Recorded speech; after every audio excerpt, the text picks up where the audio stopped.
So, yeah, just welcome everybody. I also want to welcome Hardip. He completed his PhD at SOAS University. His book that we're looking at today, Sikh Militancy in the 17th Century, is one of my personal favorites. It covers this dramatic shift in the community from the time of Guru Arjan Dev Ji, Guru Hargobind onward, a period which I'm fascinated in, which I'm looking at in the Suraj Prakash, the Suraj podcast, which is a translating of stories from that portion, that time period, from Santokh Singh's work, the Suraj Prakash. Syan does a really wonderful job contextualizing that shift, covering the conversation, the dialogical nature of the writings between the Sikh group of Guru Hargobind, the lineage that we are most familiar with, and the other main rival group at that time, Meherban Harji's group, which we're going to talk about. Syan, by looking dialogically at the writings of the 17th century from Bhai Gurdas Ji's Vars to Guru Gobind Singh's writings, really provides a great contrast to help us understand the debates, the articulations of both groups, social political philosophy, as well as their own spiritual philosophy as well. The book was such a value add to me. It provided so much to me when I was doing my master's at the University of Toronto, looking at the Ram Avatar, Guru Gobind Singh's version of the Ramayana.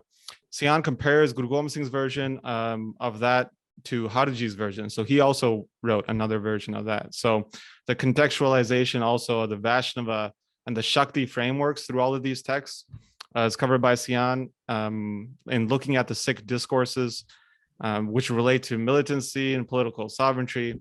And that I found was especially well done. And that will help anyone engaging with Gurbani and even Itihas Granths, historical sources as well. So this is a book that I think most certainly should hang on to. It's a book that I've gone back to after many years, and I've always discovered and understood components which I had previously missed out on. So another note, it's just so well referenced as well. There's something like 50 pages of just footnotes, which are especially fun to just dig in, super helpful for me. And with that just short introduction, Hardip, I'll hand it over to you and you can take it from there. That's the best introduction I've ever had. So thank you so much. I never knew my book was that good. So thank you everyone for coming to this talk. I'm really honored that you would want to listen to me during your lunch break. So thank you so much. As a bit of background, as I said, this was my PhD thesis. The book is largely still kind of my PhD thesis, which I did at SOAS. And my supervisor was Sunil Kumar, who is no longer with us, but he was a professor of medieval Indian history, largely at the University of Delhi. And kind of the key questions that the book and the thesis was really interested in was one, Sikh militancy. I wanted to kind of understand the process of why the Sikh community moved from being a kind of a peaceful community, or quote unquote peaceful community in the 16th century. But by the time of the start of the 18th century, the Sikhs are under the Khalsa, not entirely, obviously there are pockets of Sikhs that are very different, but under the Khalsa, they are a militant movement, they are a violent movement, they are in the game for sovereignty, and we all know the story thereafter. The Sikhs are very successful in the 18th century. They rise up by the early 19th century. You have Ranjit Singh in power. This is a very interesting kind of story of what kind of happened in that 200-year kind of period. This is then kind of linked to the Mughal Empire. So the biggest broad context of this period of time is the Mughal Empire and the rise and fall of the Mughal Empire. The Mughal Empire and this change in Sikhism is almost bound together. Any one of you who has ever kind of read any kind of community Sikh history will know the names of Aurangzeb, will know the names of Akbar, will know the names of the great Mughal emperors. And the story of the rise and fall of the Mughal Empire, kind of a very traditional historiography, is that Akbar, you would mention Babur, but really the Mughal period is from Akbar to Aurangzeb, the great Mughal period. Akbar is religiously tolerant. He likes diversity. He has all sorts of, eclectic religious beliefs. And the Mughal Empire gradually becomes more and more kind of Islamically conservative. And under Aurangzeb, who is meant to be a great Puritan, and is someone who doesn't really kind of tolerate other kind of religions, and famously for the Sikhs at least, the martyrdom of Guru Tegh Bahadur is going to be that key kind of watershed moment, which kind of prompts Sikh militancy. It's those kind of turning points in the Mughal Empire which prompts this story of Sikhism. This story is not kind of unique to the Sikhs. The idea of the Mughals being a religiously tolerant political kind of entity that becomes a religiously intolerant community affects broader communities as well. The Marhattas would say that that's kind of similar to their story about a kind of Hindu revivalist kind of notion. Rajput communities would have this idea as well. So the Sikhs aren't unique in that regard, but it's clearly the broader context. The Mughal Empire does, by the start of the 18th century, is in a moment of decline. It's in a moment of post Aurangzeb, the Mughal Empire is going to start being split into regional powers, and there are groups such as the Sikhs in Punjab, but there are other kind of groups out there that are all kind of vying for political power. And we know what happens in the 18th century. In the 18th century, Mughal power essentially disintegrates, and you have the rise of numerous kind of political groups. And ultimately, the greatest beneficiary of the decline of the Mughal Empire is the East India Company, and the inevitable rise of, well, not the inevitable rise, but the ultimate rise of British power in India. So that was kind of, I was kind of interested in, as I said, Sikh militancy, the Mughal Empire, and generally my kind of other broader interests in this period of time, especially around the Sikhs, was the idea of violence. I wanted to kind of explore the idea of violence and what actually violence meant. What does it mean to be violent? What does it mean to be militant? What are these kind of concepts? So I wanted to kind of explore those. Heterogeneity was a big thing for me because Sikh history is essentially always told from the side of mainstream Sikhism, or mainstream Sikhism as we see it today. It's often never really discussed about, who were the alternatives. And people like Mehirvan and people like the Minas and all of them are often, portrayed as this kind of anti-Sikh movement. But if you look at modern Sikh society today, you'll see a bunch of Sikh groups, right? They are an incredibly heterogeneous, for a very small community, they're incredibly heterogeneous with a bunch of different beliefs. And often, modern Sikh beliefs are not, all, you can't necessarily trace them to the 17th century or the 16th century. Some of them are 19th century movements, more contemporary movements. But what it does show is that there is a great deal of diversity in Sikhism, and there is not one interpretation of Sikhism, and that there are dialogues and there are discourses that maybe Sikhs recognize, but it's not necessarily recognized in the historiography, is not necessarily recognized by the broader kind of academic community or the intellectual community.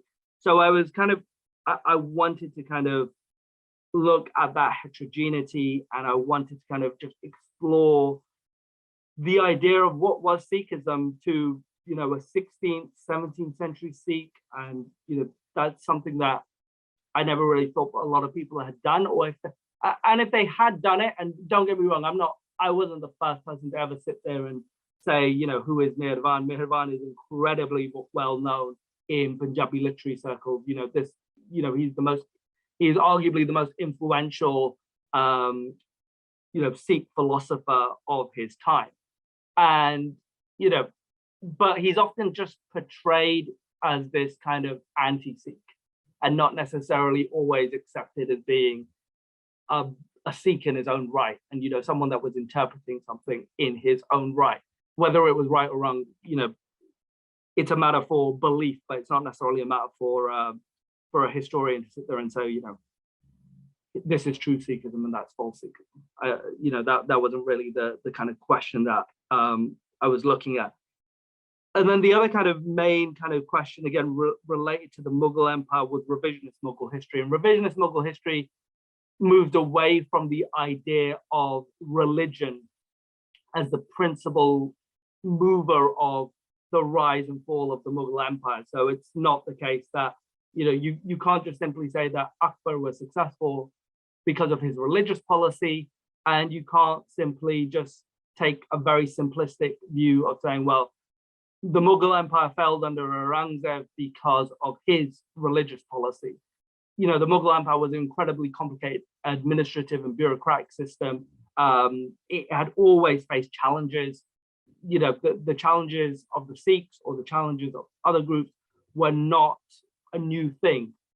But clearly by the end of the 17th century, at the start of the 18th century, the Mughal system was in a particular decline, and there were challenges, and those challenges were not simply driven by religion, though I'm not here suggesting that, Aurangzeb wasn't, someone who was a bit more puritanical in his belief, but that he was still also an accomplished politician. He was still also an accomplished kind of political player, and there were kind of wider issues. So, I was trying to kind of look at those kind of trends in Mughal history and revisionist Mughal history, and trying to understand how that fitted into the Sikh dialogue. So I didn't necessarily think that, you could just simply say, well, you couldn't just take the view of saying, well, Sikhism changed because the Mughal Empire changed. Sikhism changed because there were broader discourses going on which were informed by the Mughal Empire, but which were not simply driven by the Mughal Empire. And often kind of, you want to kind of, histories later on, whether, the Suraj Prakash or so on, would want to kind of pin the idea that Sikhism was really integrated into the Mughal system, that somehow it was really important for the Mughals, that, what happens to the Sikhs in Punjab when clearly they had a very kind of complex empire, and, the Sikhs were just one group out of hundreds. And in terms of kind of those influences that I had, revisionist Mughal history was very important. People like Muzaffar Alam, Sanjay Subramaniam, those kind of writers that you would see, Christopher Bailey, these kind of individuals that have written extensively on Mughal and 18th century, 19th century India were big influences for me. In terms of Sikh historians, Harjot Oberoi was a big influence in the sense of, his work basically opens up the idea of this heterogeneity within the Sikh community in that period of time in the 19th century, when you have the rise of the Singh Sabha movement, and where did the Singh Sabha movement emerge from, and the fact that there were different worlds of Sikhism out there. So that was quite influential, and a big part of the work that I was actually interested in was kind of social anthropology and historical social anthropology. I kind of go through painstaking detail of trying to figure out how kind of certain caste groups emerge, whether it's Khatris or Jats and so on, because I think those social worlds are really important, because I didn't want to always give a primacy to the idea of religious belief. People belong to complex communities, and in those complex communities, they may believe in Sikhism, but they also believe in kind of other communal beliefs. And you kind of get that from someone like Oberoi as well, much later on down the line, that these are complex communities and human beings are complicated, and you can't just simply box them in and say, it's all down to their religious belief. And one of the things that Jvala Singh mentioned was around sources. So kind of dialogical reading of sources. Dialogical reading of sources is kind of inspired by literary theory and the works of Mikhail Bakhtin and other kind of literary theorists, but essentially, and that's kind of more linked to like the way in which there's a shift towards reading novels from literature before they were novels. But the way I kind of read sources, or the way in which I kind of talk about dialogical sources, is when you read a source, you can either read a source as like a dead text, which is a self-existent universe, or you can see sources as kind of building a universe together. So all the sources and all the writers are in dialogue with each other. And, I rely principally on kind of published Sikh sources, that you can kind of find, and obviously you can find manuscripts and things like that. And I'm sure there's a whole host of news sources that you could kind of find from this area, which you could, add into that dialogical universe. But an example of that kind of dialogical universe is the idea of Bhai Gurdas and Meherwan really interacting with each other, even though we know that they have no, then they're not having a direct conversation with each other in their sources. They would have been aware of each other. They were two prominent intellectuals of that time. They would have clearly have met each other. They would have clearly read each other's works, either directly or indirectly, and they would have been communicating with each other. And no source is written in a vacuum. And so what you try to do with a source is you try to build a kind of universe of how that source was kind of constructed. So I have an article which was my last kind of real published article around the Bachitha Natak and trying to understand Kshatriyahood. And, I thought that was kind of a good example of how I kind of look at dialogical sources. So I tried to create this universe around the Bachitha Natak and what informed it. And, the ideas that I think inform it are the ideas of what it means to be a Kshatri in the Punjab country, which do not necessarily relate to what it means to be a Kshatri in Western India. And then some of the kind of key arguments that I kind of have through the process are, I kind of talk about active, inactive militancy. This is the idea of, that I don't, Guru Nanak, I don't think is necessarily sitting there and being like a very peaceful character. So I think that there's a slight kind of, there's a slight misrepresentation there in the sense of saying, well, the Sikhs were peaceful and they became militant. I think that the idea of the Guru is an inherently violent concept because they, through their words, through their bachan, through their shabad, whatever you want to kind of call it, but through their spoken word, they have a great power. It's something that you also see with kind of Shufi sheikhs at that time, the idea of, slightly earlier in the Sultanate period, you could have like Nizamuddin Aulia, and Nizamuddin Aulia is the true Badshah of Delhi, not Alauddin Khilji, for instance. This kind of contrast between the true Badshah and the real Badshah, and this kind of two worlds. And, I see that, eventually you see this kind of dialogue emerge of kind of more active militancy in one group of Sikhism, but you then see still the idea of an inactive militancy. Meherwan continues to represent an inactive militancy. And he also represents the idea of, not every Sikh by the times of Guru Gobind Singh wanted to be involved in the Khalsa. It was incredibly kind of disruptive movement for some people's social positions and life positions, and also their religious beliefs.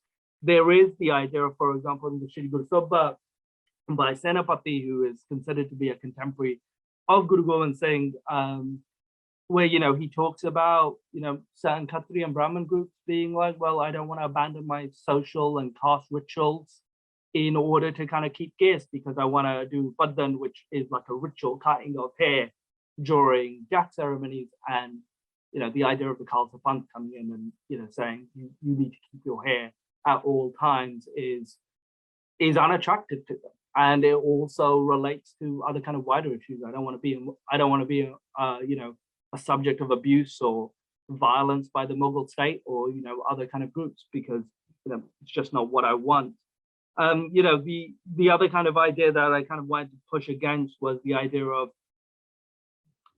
Sikhism and its push towards militancy being very natural and inevitable. I never thought that it is, and you can't really read history backwards. So you couldn't say, well, because Guru Gobind Singh formed the Khalsa at this certain period of time, it was always going to happen. It was always meant to be. You can obviously take that from a belief perspective, but in the same way now that we couldn't predict the future, I don't think a Sikh at the time of Guru Arjan Dev's Shahidi could sit there and say, well, in 100 years' time we will be this very active movement. And I don't think at the start of the 18th century you could sit there and say, well, in another 100 years, Maharaja Ranjit Singh would rule Lahore and Amritsar as an ultimate kind of king.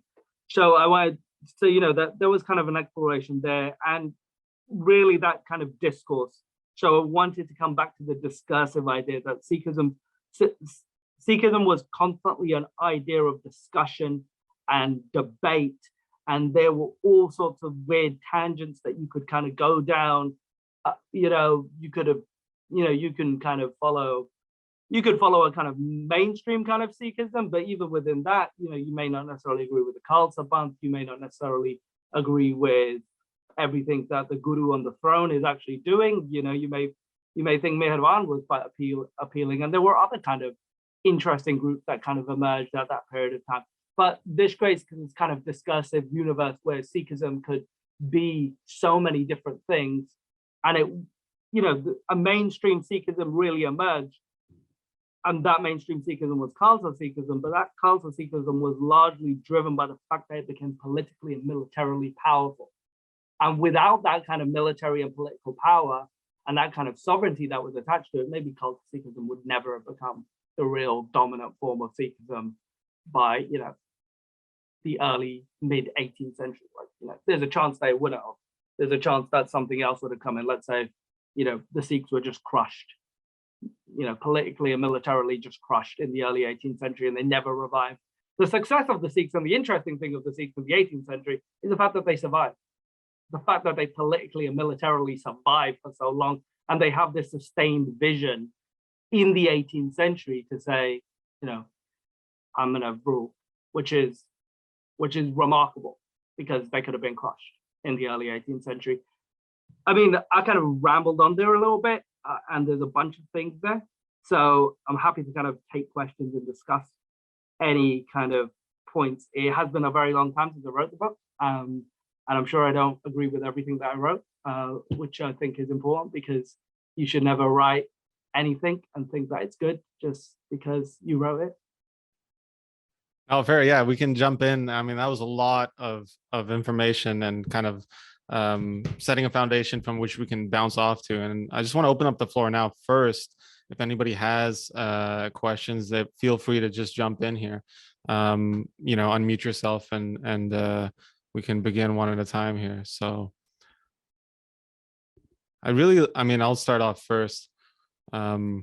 But I really liked what you were mentioning about kind of understanding the universe in which these texts were created. And then in that universe, you can kind of understand the contrast between these texts. But for students, how do we jump into that universe in which these texts were created? For example, they're talking about mythology about Rama and Krishna and, Chandi, Devi, and all these different characters that for us in our modern kind of, lifestyle and stuff, we don't understand those off the bat, right? Whereas traditionally, like, there were meta narratives in which, even, people who are just, farmers and stuff, they would understand that. You didn't have to be well studied to understand some of these references, right?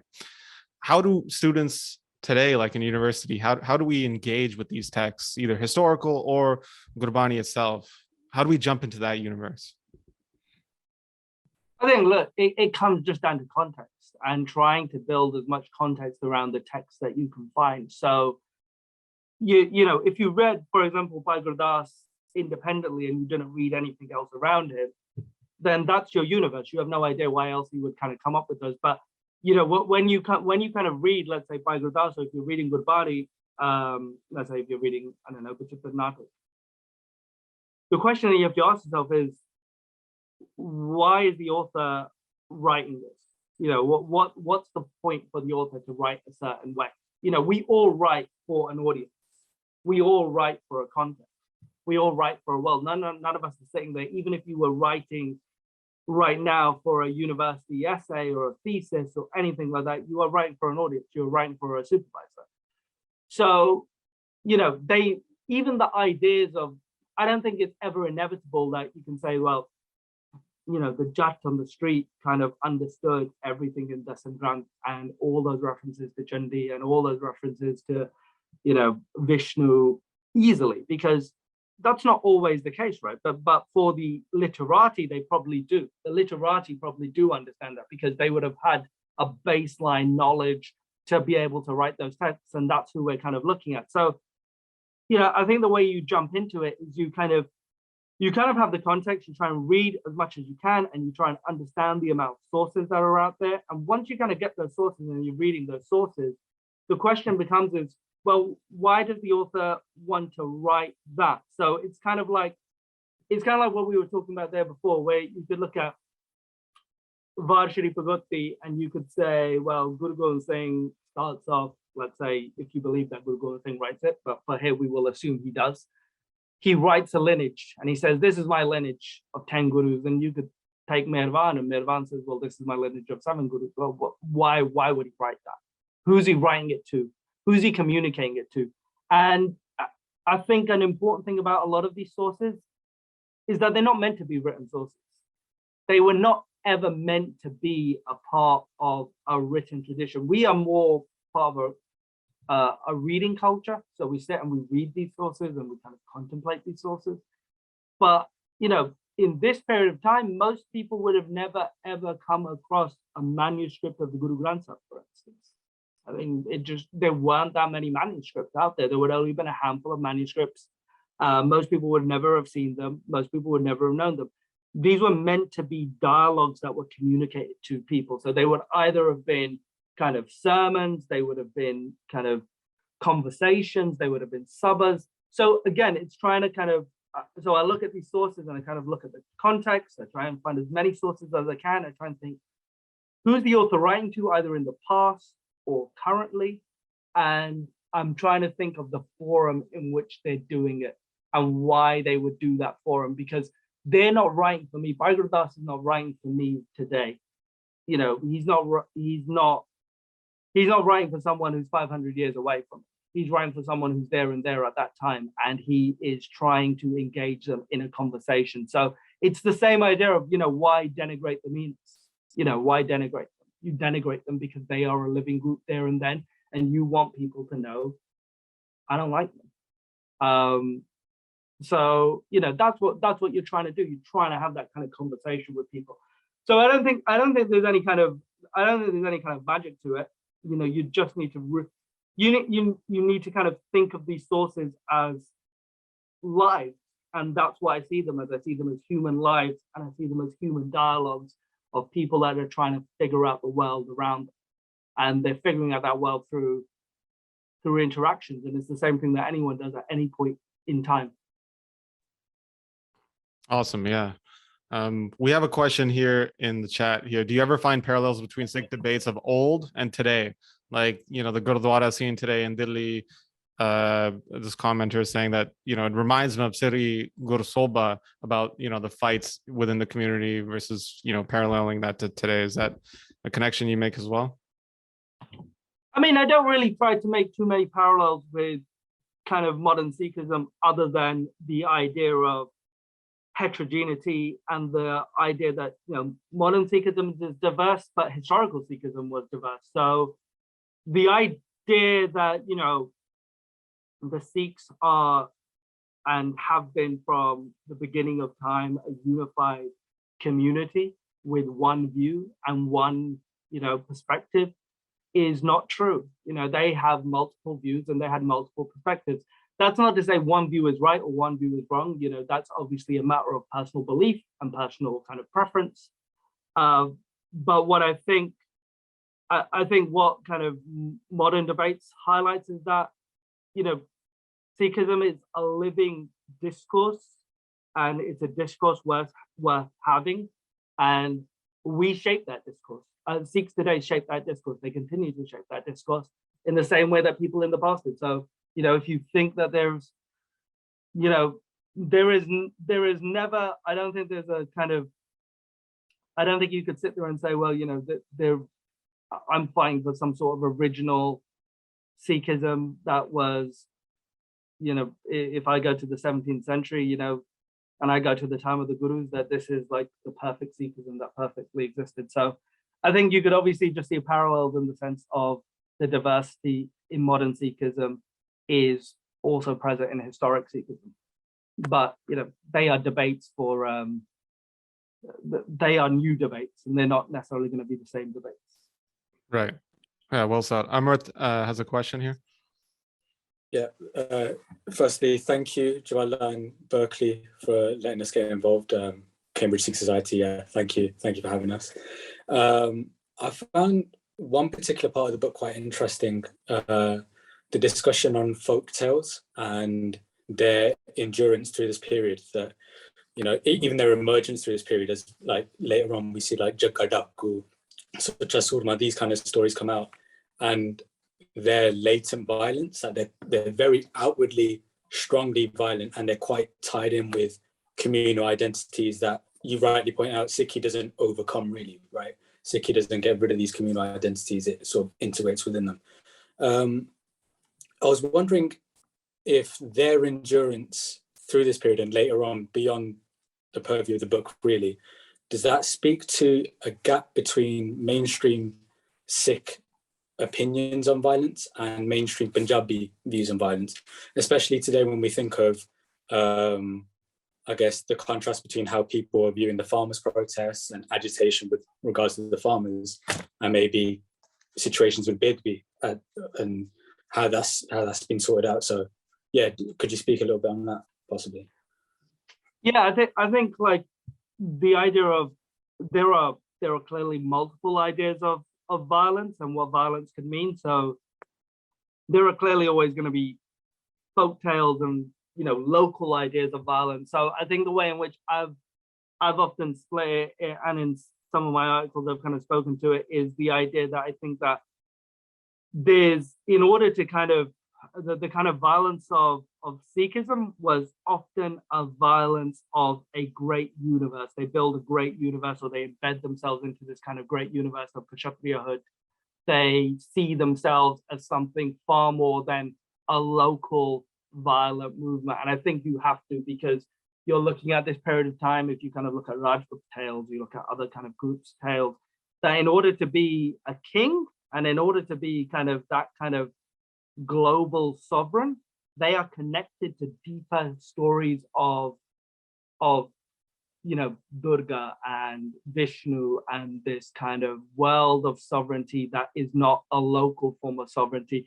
So I think I've kind of even said that, you know, that you know, Khatris and the ideas of auroras and, you know, in the Punjab country are, you know, those stories are the kind of stories that, like, the Dasam Granth particular kind of embeds itself into.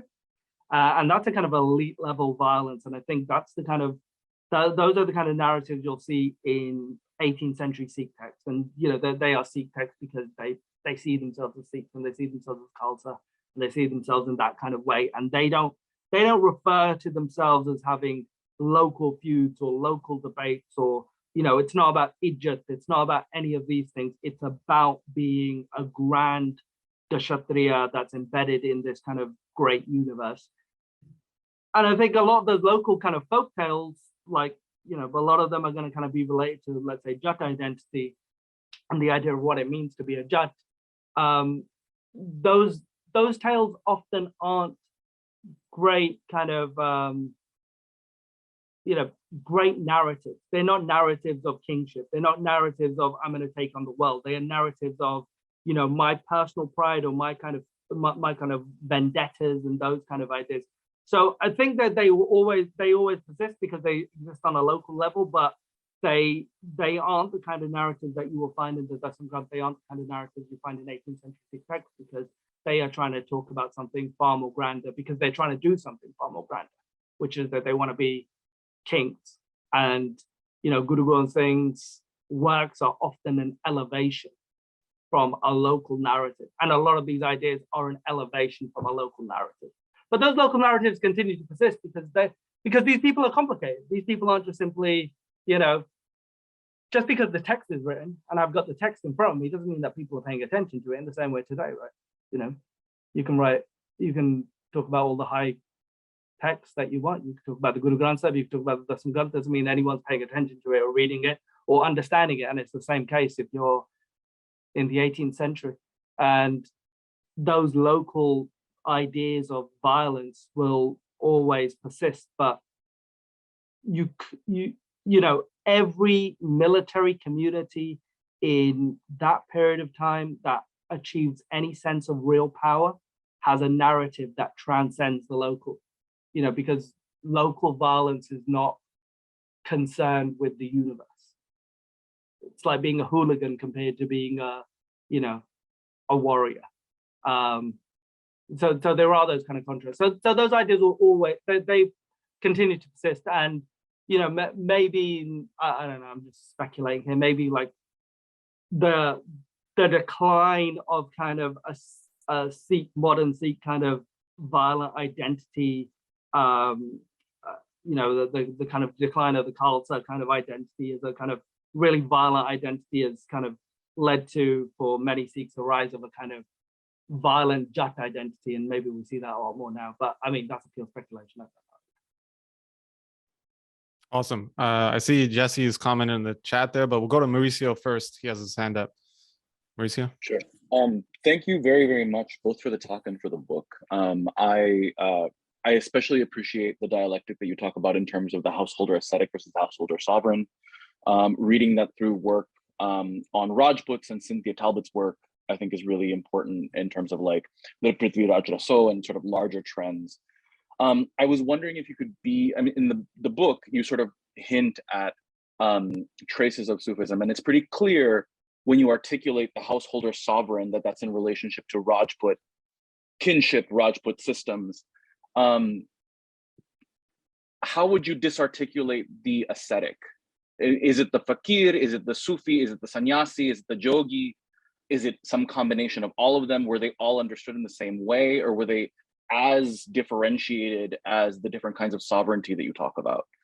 Because I'm interested in the persistence of Sufism in these sort of ideals, in these ascetic ideals, whether or not Sufism had some sort of role in the sovereignty idea, but certainly in the ascetic idea. A second question, which is small, but something that I'm curious about, and you might not know, but to what extent can we talk about a distinct kind of Sikh approach to medical traditions? Whenever we look at militancy, I want to look at the transformations of medicine and how different people would have dealt with injury, dealt with battle injury. Was it mostly Mughal? Was it sort of, you know, Hakim? Like how do we understand the medical traditions of that time?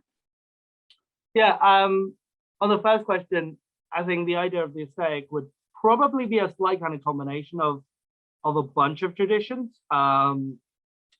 because clearly Sufis, and when we're talking about Sufis, we're talking about Chishti Sufis at this period of time, not so much kind of other Sufi traditions in North India, because Sufis are, as you're aware, are a very kind of complicated group, and you know the only real kind of influential Sufis in terms of Sikhism, I would probably say in general, kind of North Indian kind of religions, which are not kind of which are kind of interacting with Islam, and Sufism tends to be kind of Chishti. So I think that they're all kind of a bit of a kind of combination, but I think largely the conversation between the householder work versus the aesthetic is a deep conversation in kind of Hindu thought, and I wouldn't necessarily see that necessarily as a kind of Islamic ideal, because I think Islam kind of has a very firm idea of being like the householder, but I may be kind of wrong on that. And in terms of but the other kind of impact of Sufism, or where we kind of see the real impact of Sufism, is the idea of the Sufi as a sovereign in their own world. So Sufis were often seen as being, you know, rulers of certain territories. You know, Sheikh Farid rules Pakistan, even though he's not king, even though he's just a normal person. You know, Nizamuddin Aulia rules Delhi, even though he's not the king of Delhi, he's considered to be the ruler of Delhi. That's a kind of contrast that you'll see quite a lot. The idea of the Sufi saint, and a particularly powerful Sufi saint, ruling a territory. You know, the friends of God rule the world, even though they're not actually physical, powerful sovereigns. The idea of Sache Pacha, you know, the true king in Sikh thought, is a very Sufi concept. The idea that Guru Nanak is more powerful than he seems, even though he has no physical power, is a very Sufi concept, I would say. And that, I think that's where they probably kind of mix a little bit in terms of the idea of the aesthetic. But I think the kind of broader idea of, as I said, householder versus, you know, aesthetic is a very kind of deep Hindu Hindu debate, the 4 stages of life and all that other kind of stuff. But the idea of the Sufi as a source of power and a ruler of a territory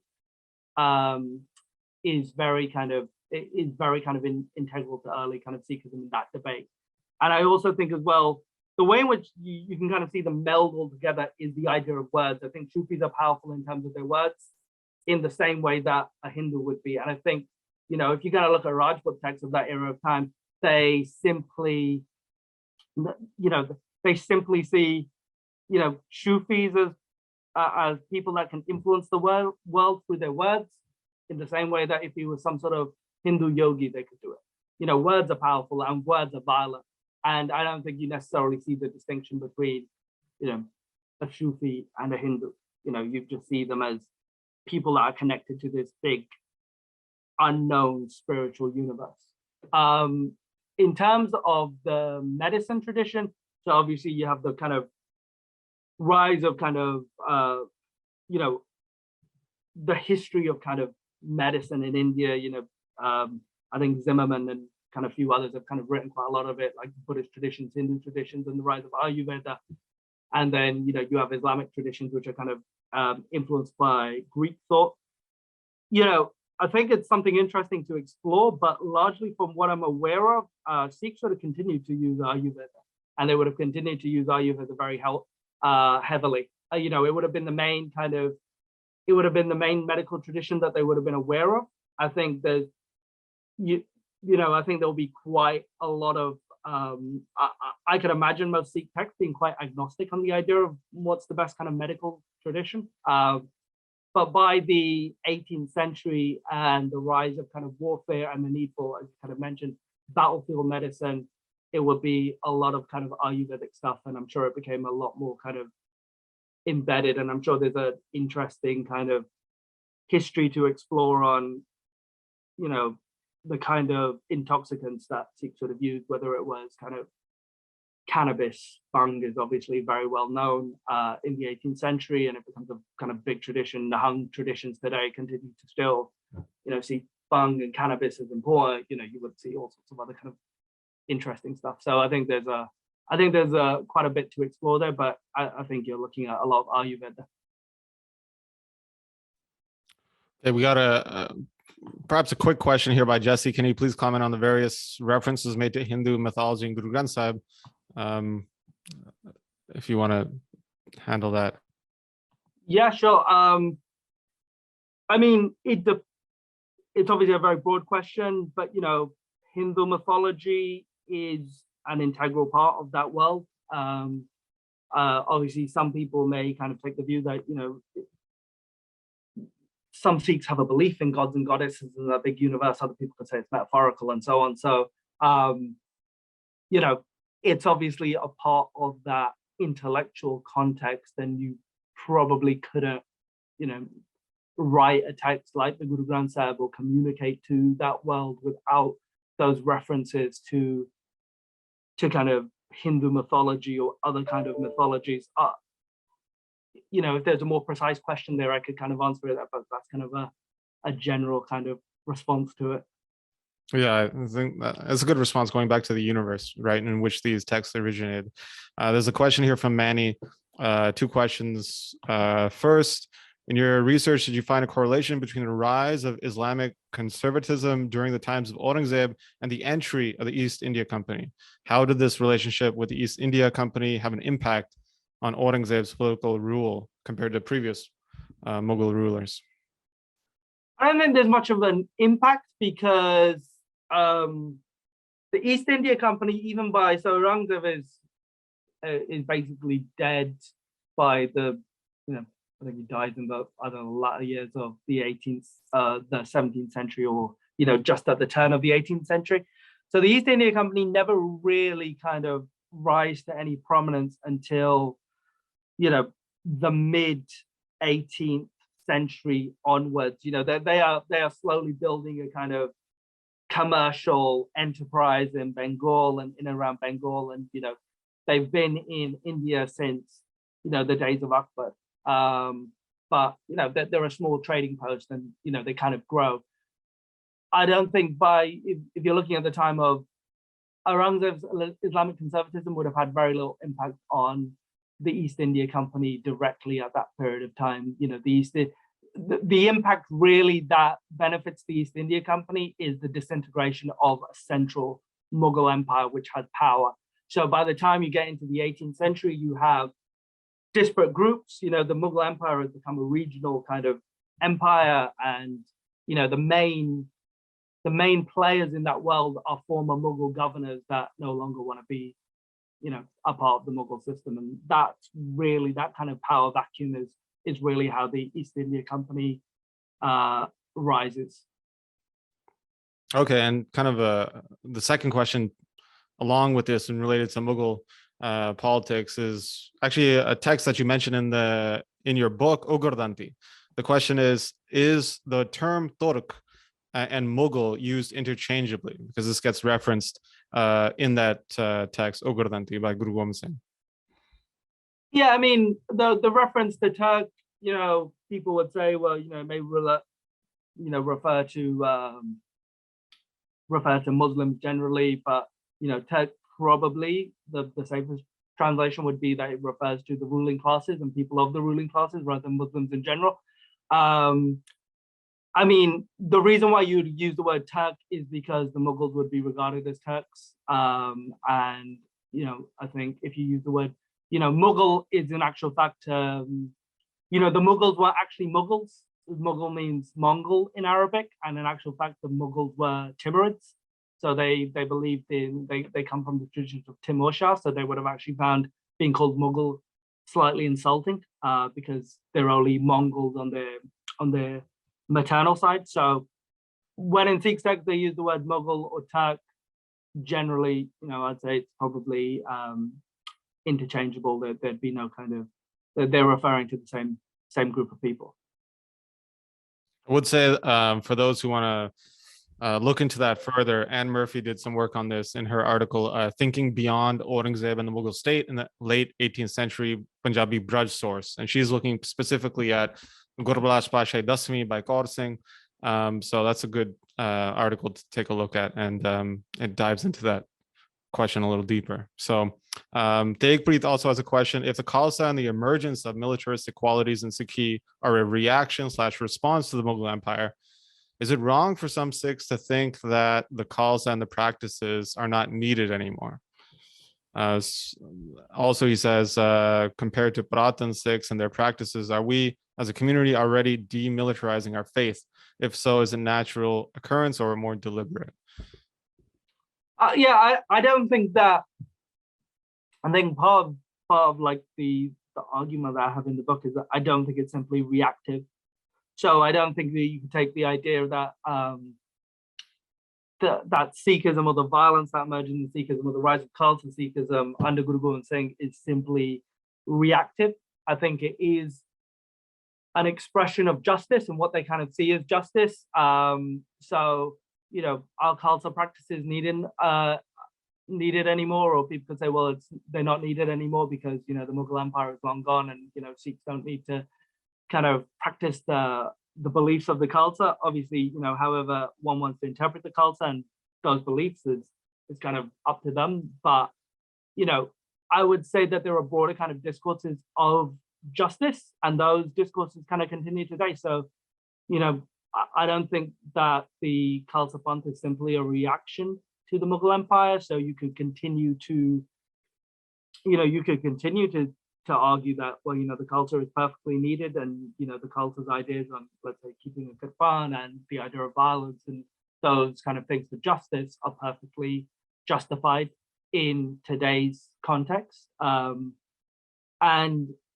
I think the idea of Sikhs demilitarizing today, I mean, I think generally speaking, in the West, we live in societies where we are generally, whether we're Sikhs or non-Sikhs, very distant from violence. You know, the idea of practicing violence and using violence as a way to kind of protect ourselves. So I don't think that I think you could argue that, you know, Khalsa Sikhism still should, you know, embrace older Sikhism. But you could also argue that Khalsa Sikhism is still perfectly legitimate, but should change. And you could argue something else, but I don't think so. I hope that kind of gets to that question, an answer to that question. But I don't think that it's fair to say that Sikhism was reactive to Khalsa Sikhism was reactive to the Mughal Empire. I think there are broader kind of complex dialogues of justice which you could continue to elaborate and develop today and say, well, that's why you should keep whatever you kind of deem up rather than Sikh traditions. Yeah, awesome. Amrit has his hand up. Yeah, just another question. Why do you think there was that lack of rival guru lineages in the 18th century as opposed to the 16th and 17th? And then with the 19th century emergence of like the Namdaris, like what was it about the 18th century that sort of, I don't know, didn't allow those, processes to develop? Or is that a misreading? Were there these traditions developing that we just don't hear of?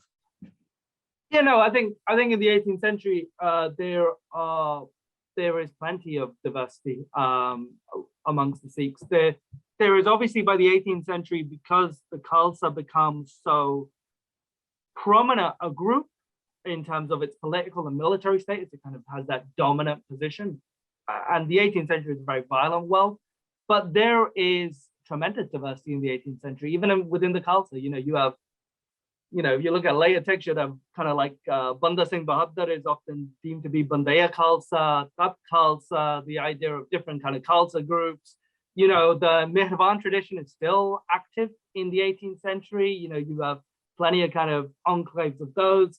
You have, for instance, the real rise of the kind of, the houses of the gurus. So, the Soddis and the Biddis becoming a lot more kind of influential in their role. Soddi Bhatpag Singh is a kind of very famous sant of this period of time, continues to still be a very famous sant. If you ever in certain parts of Punjab, you will see, and even in the UK, you can see like Soddi Bhatpag Singh.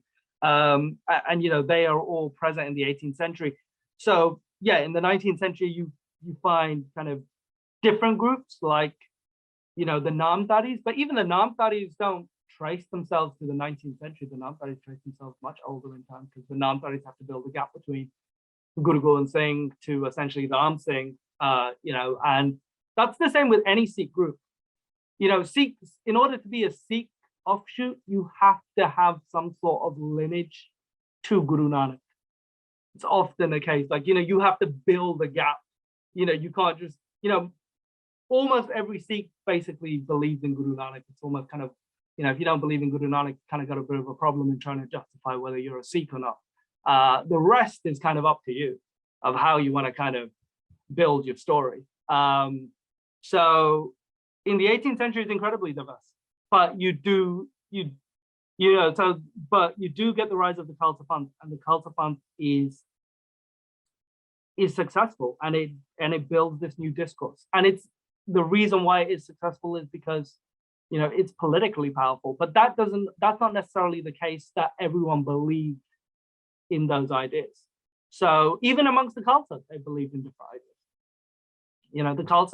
The Khalsa changes, the Khalsa switches. Like the early period of the Khalsa in the 18th century is a very complicated period of time. For instance, you have this kind of, you have Banda Singh Bahadur that kind of rises up as the chosen kind of lead of the Khalsa, who some Sikhs kind of thought betrayed the idea of being the original Khalsa. You have Mata Sundari, who is Guru Gobind Singh's widow and is symbolic of the Khalsa Panth. And Mata Sundari is a real figurehead for a lot of the Khalsa in the early 18th century. They look to Mata Sundari as the real leader of the Khalsa, and not to Banda Singh Bahadur. They kind of think there's a contrast that you need to go to Mata Sundari. And then you have, the formation of the Buddha Dal and the Tarna Dal, and you have the fights within there. The Jassa Singh Aliwal and Jassa Singh Ramgiri are two kind of opposing figures. And then you kind of have the Sikhs kind of move from a period of shift where they become actually politically, or the Khalsa Sikhs become politically very powerful. And the missile system moves from being, let's say, a nominated system to being a monarchical system again. And people fighting over, so Sikh Sardars fighting each other.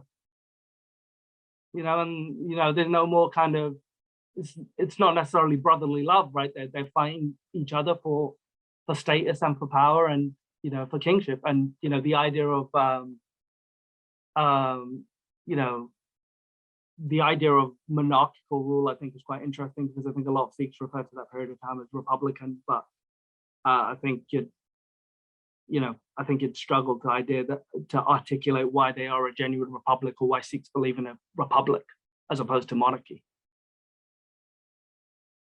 No, it was really well said. And even within Sampradayas, you had these debates of Udasis writing commentaries on, the works of Guru Nanak, and other people from like the Gyaniya Bunga, Santokh Singh himself responding to these, criticizing that Udasi interpretation. So you had these debates certainly towards the late end of the 18th century, early 19th century. So we have a question here from Mankirit Gill. In the 20-year period from the rise of Banda Bahadur to his execution, to the two Holocausts, which wiped out 95% of the Sikhs, what do you think kept the Singhs in Chardi Kala despite impossible odds and persecution as state policy? And what do you think we lack now as a community as compared to the Buzurgs 200 years ago? I think what kept the Sikhs focused in the early 18th century is a sense of vision. So I think that they genuinely had, from the times of Guru Gobind Singh and into that early period, they genuinely, even though there was diversity amongst the Sikhs generally, and we're talking about the Khalsa Sikhs, because it is principally the Khalsa Sikhs that lead the military fight, and they are the ones that believe in this. And, there are a bunch of other groups that are not necessarily invested in this process, because look, it's complicated. Not everyone wants to, it's like today, if someone said to you, I want a Sikh state, loads of people would say, well, I don't believe in that. I don't want that. It's kind of similar, not really precise. So, it's not a complete parallel between the two. But I think that they had, they built a commonality of a culture. They built a kind of proficiency in warfare, which they needed in order to kind of be successful, because they were going up against very kind of, skillful warriors in terms of the Mughal Empire, very kind of good at what they do. But I think really what they had was a sense of vision. They had a sense of purpose and a sense of destiny. And that sense of purpose and destiny survived generations. You're looking at a long period of time from the start of the 18th century, when Guru Gobind Singh, is no longer there. You have a very difficult situation in Punjab. You have, Banda Singh Bahadur emerging. You have the idea of the Khalsa really emerging. There are more and more people kind of taking Amrit. But, there is also meant to be a period of time when, after Banda Singh Bahadur's execution, loads of people are like, well, this is actually quite complicated. And, I took Amrit and I kind of did what I did, but I don't really want to follow through with it. There is a hard core, however, that say, I'm going to stick to this. This is what I believe in. So I think their belief is something which is their own. And they clearly were people that believed in something, and they believed in the idea of the Guru. And they believed that basically if they kept on doing what they were doing, this sense of vision, this sense of sovereignty, that they were destined for greatness. And, if you look at the text of that period of time and, you look at what they achieved, without that sense of vision, they would have never achieved anything. So I think trying to understand what they saw and why they were willing to sacrifice and do all the amazing things that they did is because it comes down to their sense of communal vision. And I think that communal vision then shifts, because it can't be kind of sustained forever. Because society is constantly just believing one thing forever. It's like, it would be ridiculous now for Sikhs today to say, well, I want to kind of, I envision a world where, we will be kind of sovereigns. It's kind of a lot more of a complicated dialogue to have today. And what it means is a lot more complicated than what you would have in 18th century India, where groups were fluid enough in that period of time to become, kings and rulers and so on. Awesome. We have another question here. Ahmed Singh says, in order to explore the different Sikh lineages and communities and their ideas, do you think the lack of publication of some of the texts from the Meherban lineage and other lineages are a reason why these communities aren't explored as much as the mainstream lineage and the homogeneous history that has been told after the Singh Sabha era? Are some of the texts from the lineage that are published accessible? I'm aware of the Meherban Janam Sakhi. I was also just wondering if there are other works published and accessible. Yeah, I mean, I think that, Sikh lineages and communities, the reason why they've not been explored, I don't think that they've actually been underexplored. I think if you ever look at the Punjabi literature of academic literature, I'm thinking of, from like the 1950s onwards, there's a lot written about them. Like Meherban is not like an unknown quantity. You read any book on Punjabi literature from this period of time. Often it's not in English. They're fully aware. Like Meherban is an incredibly important figure in the development of Sikh thought, and he's an incredibly important figure in literary history and Sikh literary history in particular, but Punjabi literary history, I'd say. So they are all really well known. They're just seen as other in a bad way. So they're not taken on their own terms. So they're not often, it's often the idea that you see them as being meaner and you see them as being bad. And if you see them as being bad, then, most Sikh writers of that period of time often take a view where they don't take a kind of neutrality of it. And, if you take the idea that Meherban could potentially be the real guru, let's just say, if you take the idea, and partly what you want to do is say, well, no, I actually believe in mainstream Sikhism and I'm not going to say anything that undermines mainstream Sikhism. Then you got a bit of a clash there. You keep on kind of calling them meaners and you keep on calling them others, and you kind of keep on the idea of, that there is this one form of Sikhism which I'm trying to kind of keep alive. I don't think you can believe in mainstream Sikhism and still, kind of take the view that, there are other Sikhs out there that believe in other things. Like, that's also a perfectly acceptable position. So I don't think that they're underexplored. I think you'll find loads of information on them, but mainly in Punjabi, because a lot of people don't write in English. And often when you do kind of look at a lot of these kind of alternative lineages, you just have to kind of, there's loads of good stuff written about them, but you just have to kind of ignore all the stuff which is like they are anti-Sikh.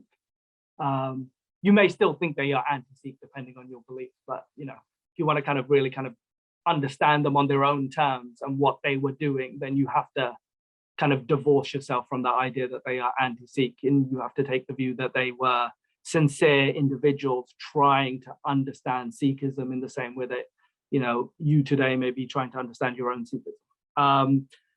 And in terms of texts from these lineages, I mean, there are a bunch of stuff. I'm kind of happy to kind of I can't like name a few right now. Like I'm happy to kind of work with Jvala to kind of write a list out of kind of sources that you could kind of find. I think there's now like a bunch of kind of online sources that you can find. Like there's a lot of kind of like books out there that that were never available in the past. Like from like Punjabi University, Patiala, and so on. But like now have online resources. So I'm happy to kind of do that for the group. So yeah, the Meherban Janam Sakhi is published. It's a very kind of the beautiful Janam Sakhi if you ever read it.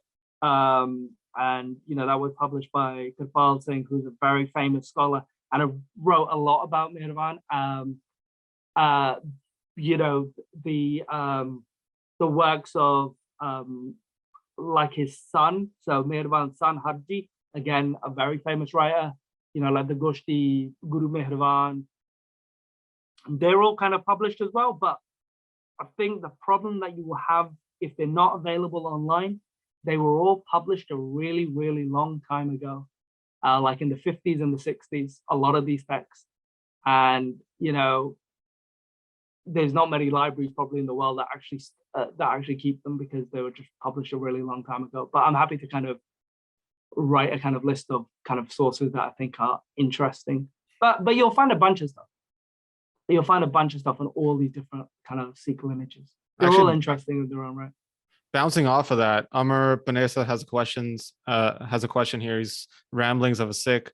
And he's saying, you know, would it be fair that much of the history regarding Guru Nanak actually comes from the Mehraban Janam Sakhi? And if we are to follow Singh Sabha thought and we throw out the Mehraban Janam Sakhi out of our literary collection, then are we not left with very much regarding the life of Guru Nanak?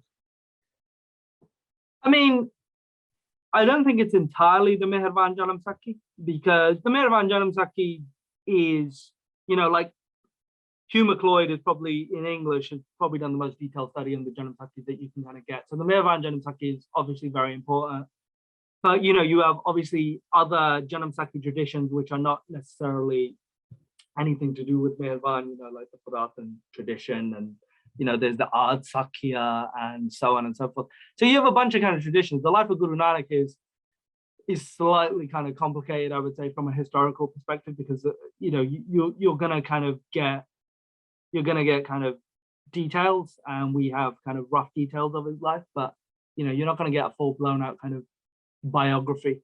But the Janam Sakhis in their own right are quite interesting, and you can kind of find a lot from them. But let's say if you threw out the Mehraban Janam Sakhi, I don't think that you're then left with no details whatsoever, because you can find, you know, there are other Sakhi traditions out there, and there are other people that write about Guru Nanak's life at that period of time. Like Bhai Gurdas writes a lot about Guru Nanak's life. You know, he doesn't, you know, and Bhai Gurdas is as orthodox a source as you can get, and, you know, maybe not in the same detail as Mehraban, but, you know, Mehraban writes, you know, a lot of kind of Mehraban's writings are around Guru Nanak aren't often controversial, I would say. Like, you know, I wouldn't say that he's necessarily, like, he has a lot of embellishment to his writing, because, you know, Sakhis are meant to be essentially a sermon or a parable that they're trying to tell you. So, you know, there's quite a lot of kind of detail there. But, you know, I don't think, let's say we're taking like a classical Singh Sabha view, I don't think Singh Sabha writers sit there and think that everything that Mehraban ever wrote about Guru Nanak is completely terrible or anti-Sikh. And, you know, take this view as well. Mehraban loved Guru Nanak, all right? Because Mehraban is essentially saying that he is successor to Guru Nanak, that he is almost, you know, the Mehraban tradition, Mehraban is almost the Nanak of Nanaks, you know, he is like the ultimate Nanak. So Mehraban's got a real kind of axe to grind against Guru Nanak. He's got an axe to grind against Guru Hargobind. He doesn't like Guru Hargobind. He doesn't respect his legitimacy. He's got a problem with every other Guru from Guru Hargobind onwards, but he likes Guru Nanak, and that is his lineage. So I think, you know, why would you throw out his Janam Sakhi, given the fact that he's a big fan of Guru Nanak? But, you know, you have to take every Sakhi tradition with a pinch of salt as well. Depends on kind of what you want from the Sakhi tradition.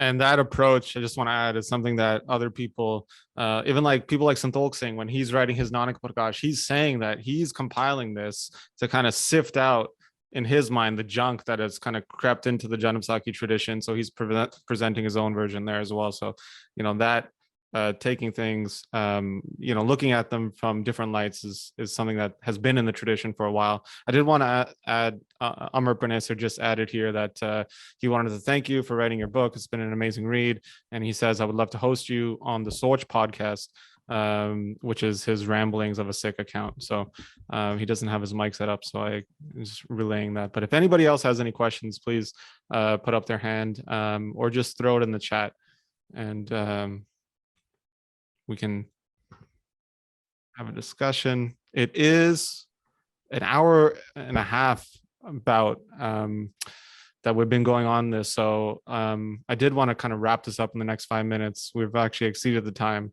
For those students, Berkeley students who are still in here, I commend you. But yeah, this was only meant to go for about an hour. But yeah, we'll take maybe one last question if anybody has one, and then we'll wrap it up. Harry, you were commenting before we started. Maybe you can jump in here if you're still there.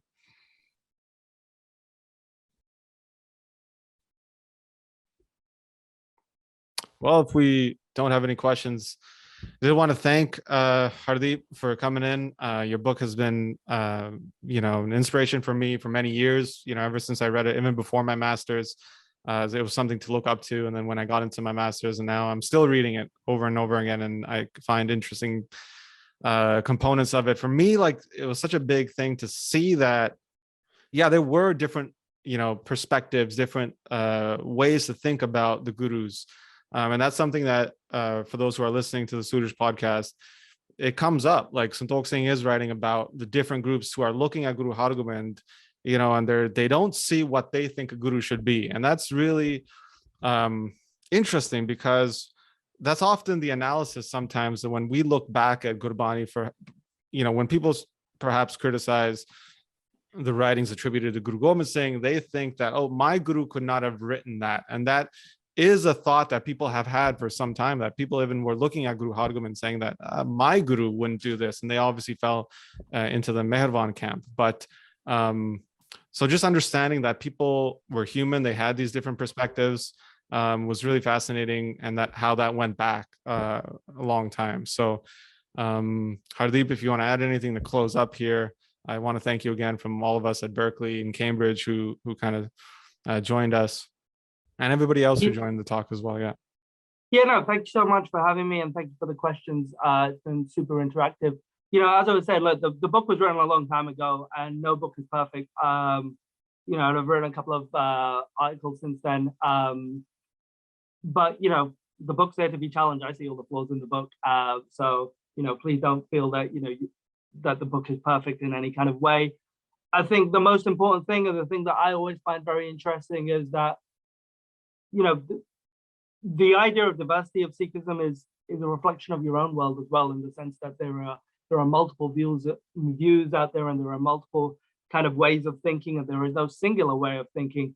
And the thing that I always find most interesting when I'm kind of doing my research and when I'm looking at Sikh communities in the past, or any kind of community, is I'm less interested in kind of the belief, because I think beliefs they can be kind of movable.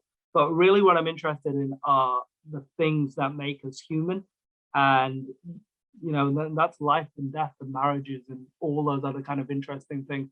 And Sikhs in the past were just like us in trying to deal with those things. So it's about when you look at early Sikhism, that they're not actually that far from the kind of world that you live in today, like, in terms of the raw reality of their world. And that's why there is all this multiple kind of multiple perspectives. And you'll find a lot in those sources. And if anyone ever wants to kind of chat about things, or if you were kind of looking at doing these, doing a thesis, or just generally want to talk about Sikhism, happy to kind of connect with you and chat to you. So yeah, best of luck with your studies, and keep on thinking about these issues, and don't think anyone's book is perfect, because we're all flawed, and you could probably do a better job. That's a great way to end it. Everybody has a fault within them.